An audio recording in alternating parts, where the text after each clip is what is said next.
status. Lung borojeh wate lung yak buat pun lung idolakan Abu. Inwo abadi tiga ge ini dari daya ne cerita ne pegah Abu karamah. Kemuliaan Abu karamah. Lung dengar ceritanya kan bak urang lain, bak ada mak lu, bak abadi.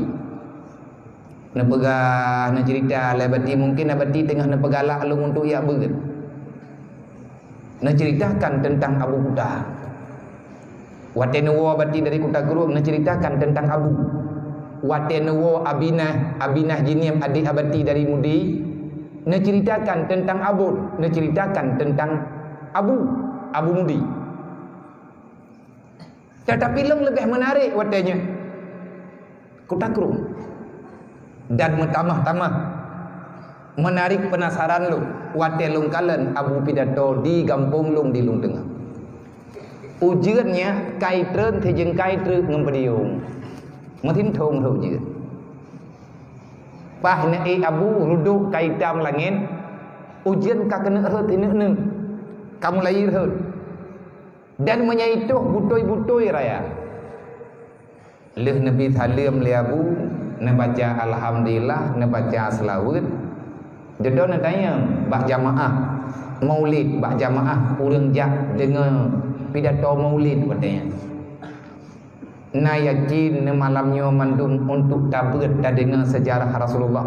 Ne jawab le urang yakin. Lillahi ta'ala, lillahi ta'ala. Kalau seandainya leh tak pegah ubi yang mungkin tak pegah malamnya, iknetim teladankan putra yang nabak Rasulullah.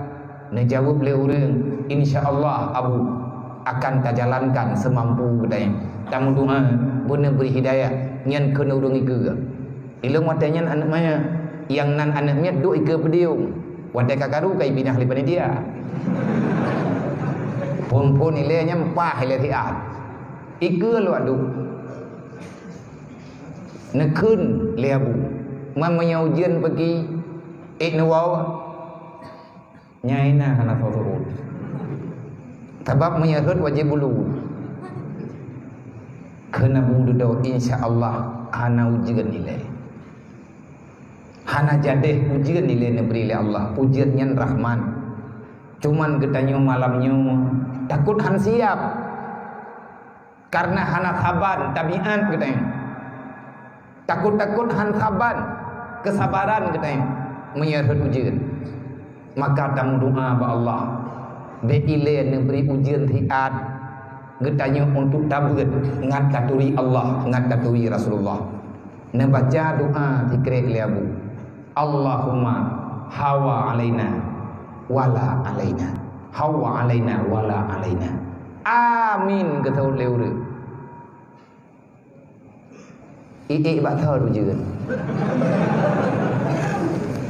Pung haju langit tapi langkawatan melatah lo yang langkawatan melatah kampung lo urang yang ia gekujian karena geng yang karhat hineuk mati drawah na telamat mandum mulut yang hana bulut yang ke urang dalam pom melatah udah ke melatah netreun Abu dedoh na beda-beda li netreun Abu leh baca doa ka selesai mandum bedah panitia piuh dalam melatah JP ala kadar kira-kira kabih gua urang yang toto yang urang kampung lung tengah yang katruk nuwa rumah kira-kira 30 minit kemudian herd ujian tingah po 8 bengah piuh tingan lung tabi keun na bedi Didona begah lebedi dayang balu menyatanya nata yang ber jid dah ibadat taturi Allah putra yang tak melaki lungkalan gerau dan abadi didona piyaki